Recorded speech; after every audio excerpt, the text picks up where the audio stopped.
Kyle Shoulders begins his 6th season as head coach of the Red Boiling Springs Bulldogs. The Bulldogs finished 2-8 last season, but the players and coaches both say they plan on being much more competitive this year. Talk about practice at this point. What have you seen that you've liked? What have you seen that you're going to have to improve on? Well, one thing we started with, we try to evaluate ourselves after the season each and every year. And I feel like through a true assessment and evaluating yourself on your weaknesses and strengths and being honest about that is the only way to improve as a football team. And we did that last year. After season, I sat down and had a heart-to-heart with myself and evaluated the program and seen where our weaknesses are. And one of those was our off-season weight and conditioning, those things. We put a large emphasis on that this year. And another thing is, in the past, after season, we really focused on weights and we kind of forgot about the football aspect. Whereas this year, we went back to that. You know, we broke it down. We went back to fundamentals and we worked on 6-point explosions. We worked on dipping and ripping, some things that were technique valuable to our defense and offense. Worked on some offensive line steps and just some basics. And I feel like that has improved our practices. You know, we were very prepared for spring. We didn't have to do those things in spring, so we were much more advanced come spring. And those things have rolled over through the summer. Our 7-on-7, we put a large emphasis on our passing game this year.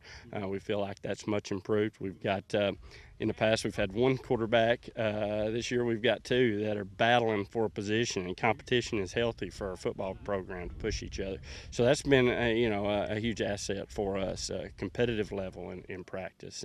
And we've also put an emphasis on special teams. I feel like special teams is the most important aspect of the game. You can win and lose football games in special teams. And that was something in the past we'd kind of waited till about this time of year to start implementing a lot of your special teams, really start talking about some techniques that we use on each aspect of our special teams.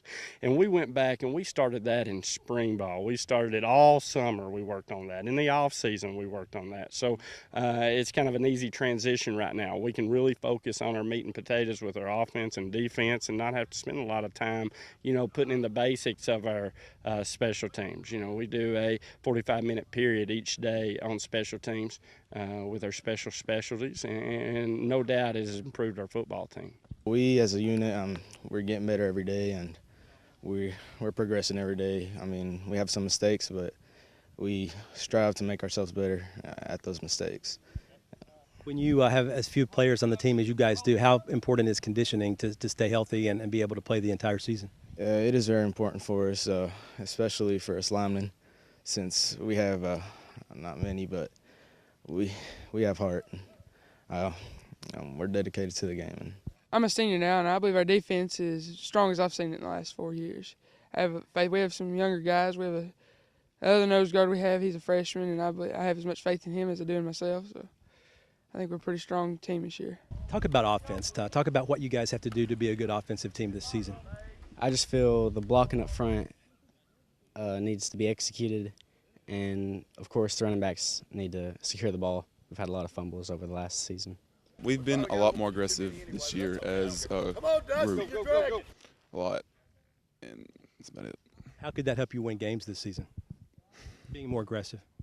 It will shut down the offensive core. Maybe their mindset won't be as strong if we hit them hard right out of the gate. Set, go! Boom, right there, run the face. Set, go! You guys play in one of the toughest, if not the toughest districts in Class A in the entire state of Tennessee. How do you get this team pumped up every week, knowing that you're going to be facing a pretty tough challenge week in and week out? And I think that statement is fair. I think we play a very difficult district schedule. When you start talking about the likes of Trousdale, which is a state championship team, you start talking about Gornsville, which is a state championship team. You start talking about Goodpasture, who is a state championship team. We just got rid of Friendship, who was a state championship team. So you kind of see the pattern that we're going in. And when you start talking about Watertowns and those guys, those aren't scrubs either. So it's a battle each and every week for us. But we feel like by playing good competition, it's only going to make us better. And, you know, it's not those programs' responsibility to bring their program to us. It's our responsibility to take our program to them. And that's something we preach to our guys, and we put a lot of emphasis on that. And so we're kind of prideful to be mentioned in the maybe the hardest 1 and 2A district in the state. You know, that's us. You know, that's part of us. There's a lot of 3 and 4A programs that would have just as much trouble with Good Pastures and Trousdale counties and people like that, and Gornsville, people like that. So it's not just us. You know, there's a lot of 4A, 3A, 4A schools around the state that would have just as much trouble with them. You guys kick off the season against Jackson County. What will be some of the keys to beat them in the season opener? You know, I feel like a huge key for us, we're low on numbers. You know, in the past we've had, you know, anywhere from 30 to 35 kids potentially. This year we're floating around the 25 mark. But one thing that's special about this team, we have 25 players. But all of those, we've got 25 ball players. You know, we don't have any scrubs on our team that's just holding a spot. We've got 25 valuable ball players that will benefit this program each and every Friday night. And all those guys are apt to go in at any time. So I feel like, you know, that's a different in the past. If we've had 35 kids, we may have had less ball players and more, you know, practice players or whatever it may be. So that's a huge advantage for us. Last year, we were a very young football team. We started 9 freshmen on both sides of the ball. Very, very young football team.